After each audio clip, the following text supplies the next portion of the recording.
Hello and welcome to another genetically enhanced episode of This Ain't No Game. This week is an extra special episode, as in addition to being the penultimate episode in the first regular season of Tang, this also marks the last of Uwe Boll's video game oeuvre with his adaptation of Farcry.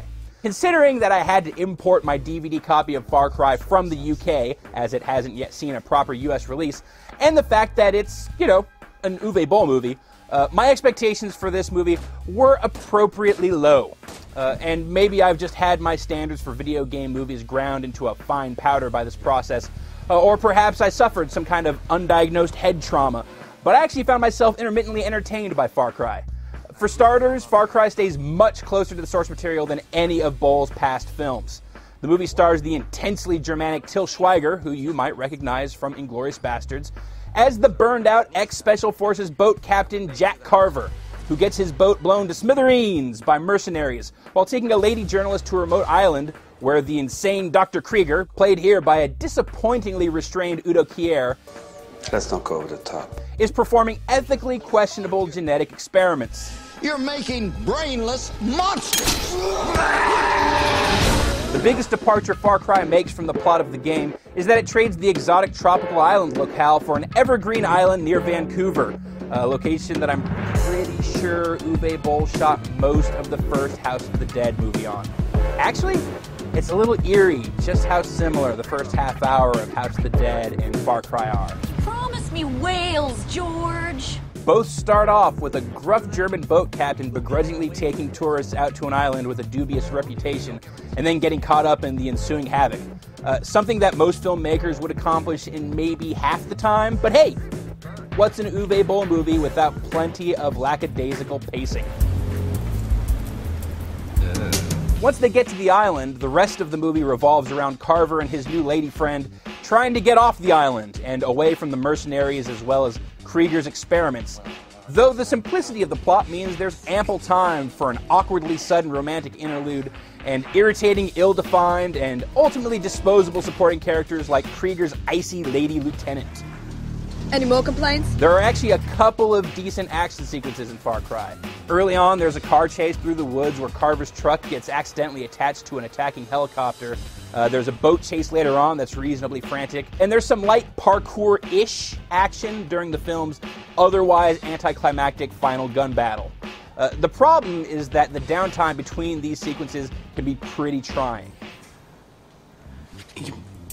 You mind if we sit?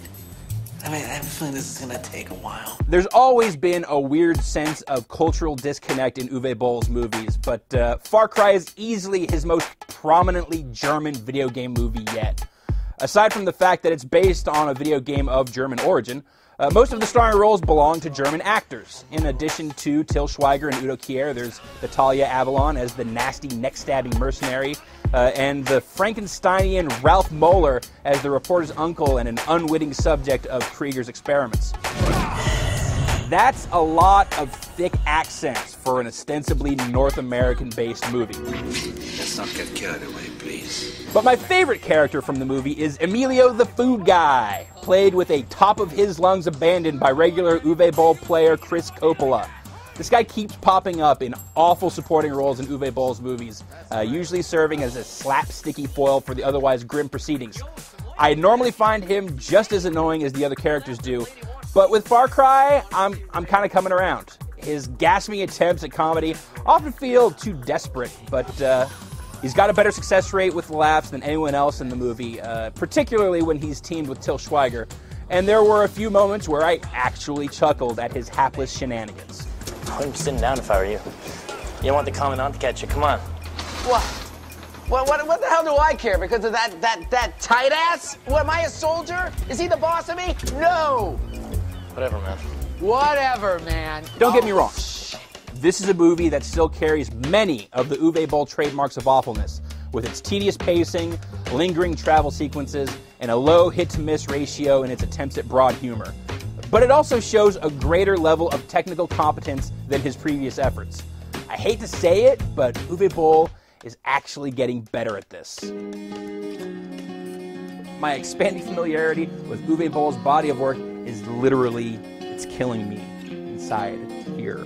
But when paired with the unmistakably poisonous touch of Uwe Boll, considering the creative forces involved, my expectations for Postal weren't particularly high. This is pure Boll with ham-fisted exposition.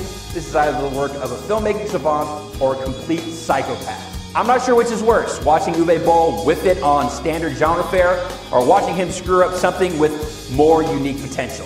Alone in the Dark is everyone's favorite video game movie sadist's first attempt at making an actual movie. This week, I'm sorry to say, brings us more Uwe Boll awfulness with In the Name of the King, a Dungeon Siege tale. This week features more suffering at the hands of the video game movie's abusive, drunken stepfather, Uwe Boll, with House of the Dead. It's killing me. It's killing me.